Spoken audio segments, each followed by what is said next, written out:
Here we are at the Boulder, Colorado Creek, and I'm here with my beautiful woman, Kelly. And today we're talking about authentic relating within relationships, within our relationships or within your relationships. So what is authentic relating? Authentic relating is when there's a space, there's a context that's created for authenticity to come through. For me to feel open to express to Kelly, and for Kelly to be open to receive me in my communication. If I share something vulnerably and Kelly cuts me off, doesn't listen, it's like me from a sensitive space is like, oh, okay, well, I'm not allowed to share this. And I have to like suppress and suppress. And what I see at times within our relationship, I see my desires suppressed, but then we open up and they come through and I just feel so much more alive. I feel so much more electric. And what I see in other people's relationships is just total cut off from their authentic individuality and desire. It's like, oh, well, I'm not allowed to say that. I'm not allowed to do that. Yeah. So today we want to talk about authentic relating within relationships. So firstly, let's just be authentic, I guess. Okay, let's do it. Is there anything you want to speak before on this topic? What this means to you? What is this? Yeah, I feel I want to drop in something that was coming through for me when you were expressing that, is when we do suppress others in their communication, which I think if you're in a relationship, I think we can all admit we've done this. It's often just a reflection of suppression that we've had to undergo from our parents. You know, something externally that told us, you can't talk about that, that's not okay. And then we're looking to exert that on someone else because we don't believe it's okay. So just putting that there, I think that's the source of a lot of this. Goes before us. Yeah. It's not like we created this. It's like Yeah. the society. We live in this framework that doesn't really support authenticity. It's like if you want to be accepted into the tribe, well, you better fit in or you'll be judged. Yeah. So everyone boxes themselves in. I got to cut off that part of myself, that part of myself, that part of myself just to fit in. And then I don't even know who I am anymore and I'm lost. But all the time, people choose connection and fitting in rather than individuality. Like there's been tests done of babies or like children. It's like, do they choose fun and self-expression or do they choose like to fit in with their friends? It's always fitting in. Yeah. So we've got this inbuilt nature to fit in with the tribe, but when we do that, we lose ourselves. Yeah. So now within this connection, it's like, yes, we want to fit in. Yes, we want to like be loved. I want to be loved by Kelly. I want to be accepted. And I really want to put at the forefront my truth, my individuality. Because if I cut myself off from that, it's very hard for me to feel like connected to you. Because I'm like, I'm cutting myself off from myself. Yeah. Yeah. So one thing, authentically, that I shared with you a couple of days ago is actually by this river, maybe a mile down. It was like, I don't really know what love is, and love scares me a lot of the time. For one, I don't know what much is. Like this is life. We're in these bodies. No idea where we came from. Yeah, I can like believe something or not, but I prefer not to do that. So I just. And then love, there's this concept of love. It's like, that can scare me at times. And I shared with you, I'm scared of like being bound in a relationship. It's like forever is a big thing for me. And that's scary. And Kelly, I noticed that you're sort of scratching my back and I'm enjoying those sensations. They're making me feel really nice. I don't know if you can see, but I've got goosebumps. And Kelly met that with like total openness and total acceptance.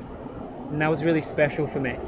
And that allowed some sadness to come through. And I actually had tears in my eyes. And it just allowed the energy to move and just be expressed and be felt by me rather than, I don't know if I should tell Kelly this, like this is a bit awkward, like, you know, I should be 100% certain forever, otherwise you know, what's Kelly might leave me or like whatever. So I really want to honor you for like accepting me in that. That was really beautiful. And that allowed that energy to move, and my sadness, some sadness, wherever that was, just to come through. Yeah. Anything that you'd like to share about authenticity, or what you've shared recently, anything authentic or... Yeah. Yesterday. Jumping in. What'd you get up to yesterday? Well, yesterday I had a pretty social afternoon. That wasn't the intention, but I went out and went rock climbing, went to the river, went swimming, and I noticed all throughout the day there were like several different men that I had these really beautiful exchanges with. And a few of the men, I could tell they were like quite interested in me. They're like, oh, like, could I get your number? Like, would you like to hang out sometime? And for me, like as a woman, it felt really nice. I was like, wow, it's just so yummy to like be having these beautiful exchanges with other men and feeling like that desire from men. It felt really wholesome and really nourishing. And I was actually really excited to tell Charlie about it. So we got together, we watched a softball game, and I told him, I'm like, wow, baby, it's been a pretty active day for me. Like 3 different guys asked me for my number. And I had lots of like male exchanges. And he was like, wow, baby, that's awesome. Like, what was it like? Tell me more. And it felt so awesome to be received in my joy. It was so innocent, but there was this desire to it. And I wanted to share that with Charlie. And in my past, you know, I've had relationships where that was not okay. Like, who is that guy? What's his number? I'm going to beat him up. I'm going to beat him up. But to just enjoy that sweetness together, and to be able to share the joy of being desired by other men with you, and you just being so open and so curious and so like supportive. I was quite curious. And there was different parts of me that sort of came up. It was like, wow, okay. Because when you first told me, you were like, oh yeah, I got like some numbers, or they got numbers or something. And also like you mentioned date or something, like asked for a date. And I was like, and there was a part of me that was like, oh wow, okay. Like, are you going on a date with someone? Or like, because that would be okay if it was like, you know, a friendship date. And even if it was like a date, but like, it's just you and him going out, but it was friends, that would be totally fine. But there was a part of me that was like, oh, is this like a romantic date? Like, what's going on? Like, all these guys are jumping at you. I've been like working. What's going on here? So like, I had multiple parts coming up, and there was a little bit of like jealousy, or a little bit of like, ooh, little twinge. But I was really just like feeling those feelings, and I was really accepting, and I was really curious, and I was excited. Because I was feeling your joy and your radiance. And I know that when you feel free, when you feel open, when you feel desired or desirable, or you desire, that brings so much to our connection. Yeah.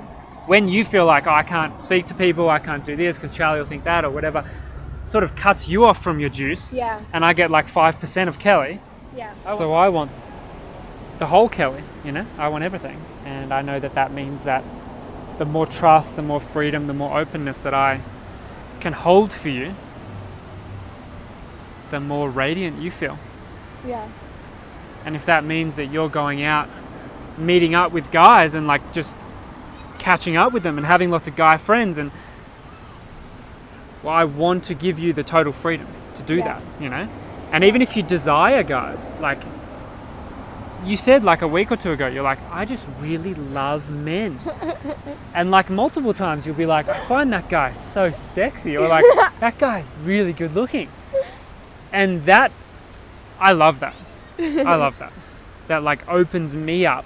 And it also gives me the permission to desire women. Yeah. And be like, wow, she's really beautiful. Because in the past, being like a nice guy, not wanting to upset women, these things, it's like I've suppressed my desire for women. Because it's like, oh no, like Kelly, I should just have to be like 100% Kelly, and I can never ever look at another woman. But that was just my conditioning. Yeah. So it really allows me, when you do that, also to open up. And you can't be authentic with each other when you, maybe that's a large statement, maybe for some people you can, but I find it would be incredibly, incredibly soul crushing and challenging to try to be authentic in that kind of tunnel vision container. and I've felt that before. And I feel like desire is like, it's such a beautiful thing, and it's life force, it's that sacral energy, and we need it to survive and to be passionate humans in this life. And it's inherently very innocent and pure. Yeah. And like, I want to embrace a life of desire, and for me, being truthful with each other can only really happen when we're fully honest with who we are and what we feel and what we think. Yeah. So yeah, that's just an invitation for you to take that into your relationship, to open up a space, maybe once a week, 15-minute conversation of just like more authentic. There's a context. It's really beautiful when there's a context that's created, rather than just coming out and being like, if you've never said it before, wow, that person's really beautiful and I really desire them. It's more like, hey, are you open for like a 15-minute chat about us more opening up about maybe some more authentic, honest things, or like what I'm scared about within the connection, or what I'm scared about in my own life, or yeah, I'm feeling this, but I'm afraid to tell you because I think you're not going to like it, or yeah. And it's so, for me, it's like really scary to like say those really vulnerable things. But when I have a partner who meets that with acceptance, it's so healing. It's like the most healing balm, like soothing balm on a wound that I can ever imagine. But when I like show my wound and it's like judged, or like it's like really hard, and I like sort of shut down. So also going into the context of like, yeah, can we hold each other in just openness? Good job. Thank you. That's all. Give it a like, thumbs up, comment below if you have any questions, share a little bit about your relationship and how it's going, and what level of authenticity, what level of honesty. I'm genuinely interested, like, me too, of other people's relationships and connections. And yeah, I just find that when we have these conversations afterwards, there's like something's opened. And let us know if you enjoyed this and you want more of this, more of these kinds of deep dives into relationships and dynamics. Okay, see you in the next video.